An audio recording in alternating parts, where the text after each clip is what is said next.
everybody, what's going on? Welcome back to Last of Us Weapon Reviews. Today we are going to be going into the remaining purchasable weapons, which is the military sniper, the flamethrower, and the machete. Get ready, strap in, this is going to be a harsh one. So let's start out with the military sniper. The military sniper costs 4 loadout points, so already you're making a big sacrifice. You're sacrificing 2 or 3 perks, maybe a weapon, whatever. You're sacrificing a lot for this thing. And in addition to that, it costs 440 parts to purchase once you actually are in the game, which is, that's expensive. That's almost a suit of armor right there. So at this point, you're expecting this weapon to be freaking powerful as hell. And you're gonna be disappointed because the military sniper is really no more powerful than the hunting rifle. Now, I'm gonna get the one pro of this weapon, the one good thing about the military sniper out on the table right now. If you hit someone in the head who doesn't have a helmet on, who doesn't have armor on, if you hit somebody in the head, not only is it an instant down, it's an instant execution.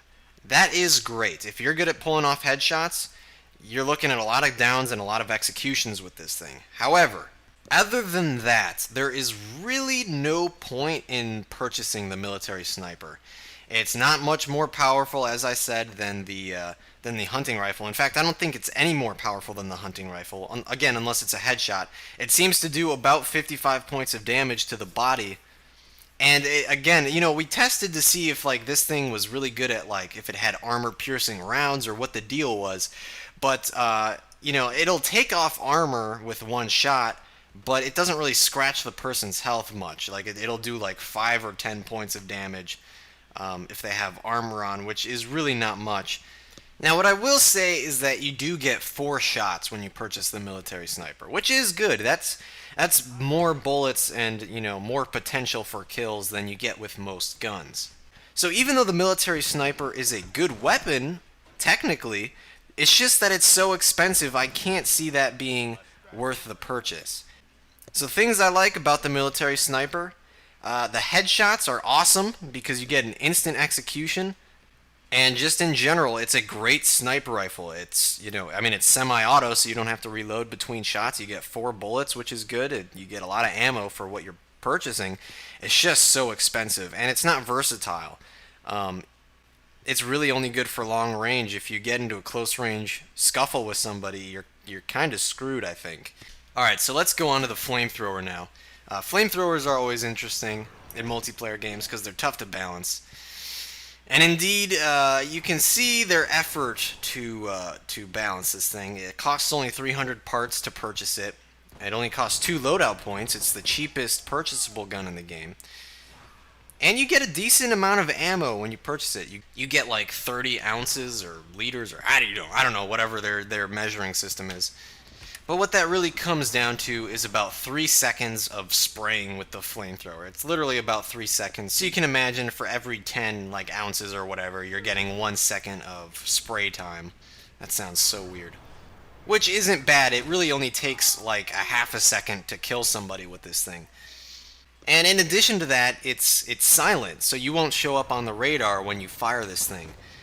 Yet despite all these seemingly great things about the flamethrower, it doesn't change the fact that it's really slow, unreliable, and risky. And what I mean by that is, when you press on the trigger, there's a little bit of a delay between the time that the fire comes out and when it hits your enemy. It takes time for the fire to travel. It takes a long time. It's slower than an arrow from the bow and arrow. It's really slow. So, here's the thing. When you test it out like we did in a match where you're just standing still, it seems pretty effective. But every time I've actively tried to use this thing, it's not as effective when you're actually playing because your enemies just don't stand there most of the time. Unless you catch someone off guard, then yeah, sure, you can kill them with this thing. But you can do that with any weapon if you catch the enemy off guard. So that's really not even a benefit. When enemies are running around and running away from you and shooting at you and you're getting the damage wobble from being hit, the flamethrower just isn't effective to use at all. It goes all over the place. It misses the enemy because it doesn't have enough range, or it takes too long to reach the enemy and they end up killing you first. I don't see any reason to use the flamethrower. even as cheap as it is, even as much ammo as you're getting, and even though it's silent, I can't imagine a scenario where this thing is going to be really all that effective and where it's going to be worth purchasing or worth those 2 loadout points. I would really recommend you just put those loadout points to a perk or something because it's going to be more effective than the flamethrower ever will be, I think. So what do I like about the flamethrower? Well, it's cheap. You get a lot of ammo for the amount of parts you're spending. And it's of course silenced. But again, it's slow, ineffective in practice, and it puts you at an incredible risk by equipping this thing because you're unable to react quickly and effectively. So the flamethrower does not come recommended. I can't even honestly say to consider this thing. I don't recommend it at all. So that's 2 guns now in the same episode that have gotten the avoid at all costs rating. What about the machete, the final purchasable weapon? Well, not only does this thing not come recommended, it comes less recommended than every other weapon I've said is not recommended. This is the worst weapon in the entire game. I literally cannot think of any scenario where this thing is worth having equipped or worth purchasing. So let me break this down for you. The machete does almost 80 points of damage, which sounds good, like that's almost a kill.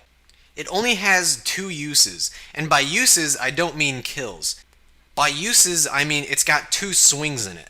So if you swing at an enemy and you hit them and they don't die, and then you swing again and hit them and they die, that's using up both uses and your machete is now gone.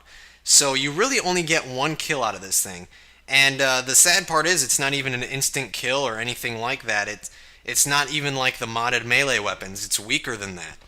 And the most insulting part of the machete is that, like, it could be potentially worth equipping and purchasing and all that stuff if it was maybe 1 or 2 loadout points and it was like 200 parts to buy. Then I could maybe see somebody purchasing this thing because that's pretty cheap. But not only is it expensive, it costs 4 loadout points to equip this thing. Again, that's multiple perks and weapons right there that you're sacrificing for this machete. It's weak compared to the modded melee weapon. It only has 2 uses, so you're not getting your money's worth at all. And other than that, like, there's just not much to talk about with this thing. It's so inflexible. It's a melee weapon, so obviously it's only good in close combat situations. If you pick this thing up out of a supply box, which is possible, it's very rare, but you can find this thing in a supply box. And sure, pick it up because it is more powerful than just punching someone with your fists. But quite honestly, I would actually much rather have a 2x4 than this thing. The machete is a piece of shit. Avoid this thing at all fucking costs. Never, ever, ever, ever use this fucking weapon. Please.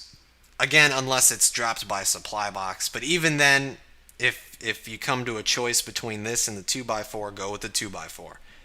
Because even with the machete, it's still a 2-hit kill. And guess what? The 2x4 is a 2-hit kill as well. So, guys, thank you for watching.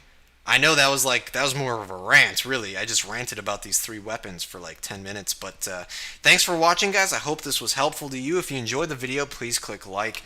And the last episode is going to be coming up in a day or 2. We're going to be covering the craftables, so stay tuned to that. The links to the previous episodes are in the description, or you can go to my channel and check them out. And that is it. So thank you guys for watching. I will talk to you guys in the comments.